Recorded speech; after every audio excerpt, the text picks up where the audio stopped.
ഇന്ന് നമ്മുടെ ജീവിതത്തിൽ നമുക്ക് നഷ്ടപ്പെട്ടു പോയതും ഏതാണ്? ജീവിതത്തിൽ ദാരിദ്ര്യം വരുന്ന മറ്റൊരു പ്രവണത ഏതെന്നറിയുമോ ഉമ്മമാരെ? അതൊന്ന് പഠിക്കേണ്ടുന്ന കടമ നിങ്ങൾക്കുണ്ട്. അതേതെന്നറിയോ? നമ്മൾ ധരിച്ചിരിക്കുന്ന വസ്ത്രമുണ്ടല്ലോ, ആ ഒരു വസ്ത്രം എടുത്തിട്ട് നമ്മുടെ മുഖം തുടയ്ക്കലാണ്. നമ്മൾ ധരിച്ചിരിക്കുന്ന നമ്മുടെ ശരീരത്തുള്ള അതേ ഷാൾ എടുത്തിട്ട് നമ്മുടെ മുഖം തുടയ്ക്കുകയാണ്. അല്ലെങ്കിൽ ചില ഉമ്മമാര് ശരീരത്തുള്ള മാക്സി പോലത്തെ വസ്ത്രങ്ങൾ പെട്ടെന്ന് അവിടെ നിന്ന് പിടിച്ചിട്ട് കൈ തുടയ്ക്കുകയാണ്. എന്നാൽ അങ്ങനെ ചെയ്യുന്നവരാരാണോ അവർക്ക് ദാരിദ്ര്യം വന്ന് ചേരുമെന്നാണ്.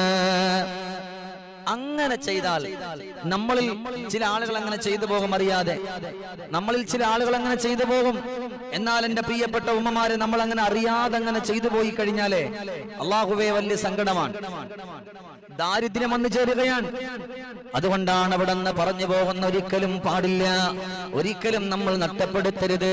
ജീവിതത്തിൽ അള്ളാഹു നമുക്ക് തരുന്ന സൗഭാഗ്യമാണ്, ജീവിതത്തിൽ അള്ളാഹു നമുക്ക് തരുന്ന സന്തോഷമാണ്. അതുകൊണ്ട് ഒരിക്കലും നമ്മൾ ധരിച്ചിരിക്കുന്ന വസ്ത്രമെടുത്തിട്ട് ഒരിക്കലും നമ്മൾ മുഖം തുടക്കല്ല.